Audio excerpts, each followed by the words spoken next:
Japan ಮತ್ತು ದಕ್ಷಿಣ ಕೊರಿಯಾಗೆ ಇತ್ತೀಚೆಗೆ ರಾಜ್ಯದ ನಿಯೋಗ ಭೇಟಿ ನೀಡಿ ವಿವಿಧ ಕಂಪನಿಗಳ ಜತೆ ಮಾತುಕತೆ ನಡೆಸಿದ್ದು ಸುಮಾರು 6,450 ಕೋಟಿ ರೂಪಾಯಿ ರಾಜ್ಯದಲ್ಲಿ ಹೂಡಿಕೆ ಮಾಡಲು ಮುಂದಾಗಿದ್ದು ಇದರಿಂದ 1,000ಕ್ಕೂ ಅಧಿಕ ಮಂದಿಗೆ ಹೆಚ್ಚಿನ ಉದ್ಯೋಗಾವಕಾಶ ದೊರೆಯಲಿದೆ ಎಂದು ಬೃಹತ್ ಕೈಗಾರಿಕಾ ಸಚಿವ ಎಂಬಿ ಪಾಟೀಲ್ ಬೆಂಗಳೂರಿನಲ್ಲಿಂದು ಹೇಳಿದ್ದಾರೆ.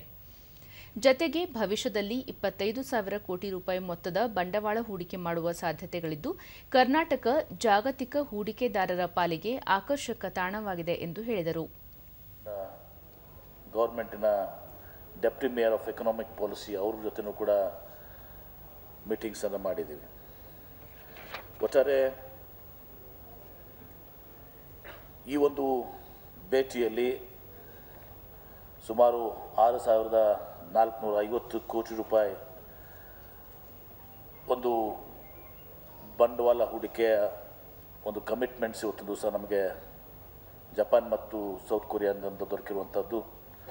ಸುಮಾರು 1,000 ಉದ್ಯೋಗ ಅವಕಾಶಗಳು ದೊರಕುವಂಥ ಒಂದು ಕಮಿಟ್ಮೆಂಟ್ಸ್ ಈಗ ನಮಗೆ ಸಿಕ್ಕಿದೆ. ನಾವು ಭಾಳಷ್ಟು ಪಾರ್ಟ್ನರ್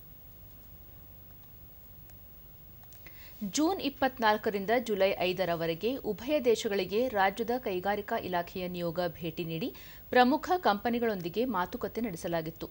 ಅಲ್ಲಿನ ಪ್ರಮುಖ ಕಂಪನಿಗಳು ರಾಜ್ಯದಲ್ಲಿ ಹೂಡಿಕೆ ಮಾಡಲು ನಿರ್ಧರಿಸಿವೆ ಎಂದರು. ಮುಂದಿನ ವರ್ಷ ಬೆಂಗಳೂರಿನಲ್ಲಿ ನಡೆಯುವ ಜಾಗತಿಕ ಹೂಡಿಕೆದಾರರ ಸಮಾವೇಶ ಇನ್ವೆಸ್ಟ್ ಕರ್ನಾಟಕ 2025ರಲ್ಲಿ ಭಾಗವಹಿಸಲು ಟೋಕಿಯೋ ಮತ್ತು ಸೋಲ್ನಲ್ಲಿ ನಡೆದ ರೋಡ್ ಶೋಗಳಲ್ಲಿ 200ಕ್ಕೂ ಹೆಚ್ಚು ಕಂಪನಿಗಳಿಗೆ ಆಹ್ವಾನ ನೀಡಲಾಗಿದೆ ಎಂದು ಮಾಹಿತಿ ನೀಡಿದರು. ಜಪಾನ್ನ ಪ್ರಮುಖ ಇಂಧನ ಕಂಪನಿಯಾಗಿರುವ ಒಸಾಕಾ ಗ್ಯಾಸ್ ಮುಂದಿನ 5 ವರ್ಷಗಳಲ್ಲಿ ಅನಿಲ ವಿತರಣಾ ಮೂಲಸೌಲಭ್ಯ ವಿಸ್ತರಿಸಲು 5,000 ಕೋಟಿ ರೂಪಾಯಿ ಮೊತ್ತದ ಬಂಡವಾಳ ಹೂಡಿಕೆ ಮಾಡಲು ಮುಂದಾಗಿದೆ. ಇದರ ಜತೆಗೆ ಕೊರಿಯಾದ machine tools company DN Solutions ಕೈಗಾರಿಕಾ ಯಂತ್ರೋಪಕರಣಗಳು ಮತ್ತು ಸ್ವಯಂಚಾಲಿತ ವ್ಯವಸ್ಥೆ ತಯಾರಿಕಾ ಘಟಕ ಸ್ಥಾಪಿಸಲು 1,000 ಕೋಟಿ ರೂಪಾಯಿಗೂ ಅಧಿಕ ಬಂಡವಾಳ ಹೂಡಲು ಮುಂದಾಗಿದ್ದು ಇದರ ಜತೆಗೆ ಹಲವು ಕಂಪನಿಗಳು ಬಂಡವಾಳ ಹೂಡಿಕೆಗೆ ಮುಂದಾಗಿವೆ ಎಂದರು. ಕಸ್ಟಮರ್ಸ್ ಅವರು ಸಿಮನ್ಸ್ ಮತ್ತು ಜಿ ಜೊತೆಗೆ ಮಾಡ್ಕೊಳ್ಳೋಕ್ಕೆ ಬಯಸಿದ್ದಾರೆ. ಸೊ ಹೀಗಾಗಿ ಒಟ್ಟಾರೆ ನಾವು ಹೇಳಿದಾಗೆ ಇವತ್ತು ಸುಮಾರು 3 ಬಿಲಿಯನ್ 25,000 ಕ್ರೋರ್ಸ್ಟು ನಮಗೆ ಪ್ರಾಮಿಸಿಂಗ್ ಲೀಡ್ಸು ಅಕ್ರಾಸ್ ಆಟೋಮೇಟಿವ್, ಎಲೆಕ್ಟ್ರಾನಿಕ್ಸ್ ಮತ್ತು ಎನರ್ಜಿ ಸೊಲ್ಯೂಷನ್ ಸೆಕ್ಟರ್ಸ್ನಲ್ಲಿ ನಮ್ಗೆ ಸಿಗ್ತದೆ.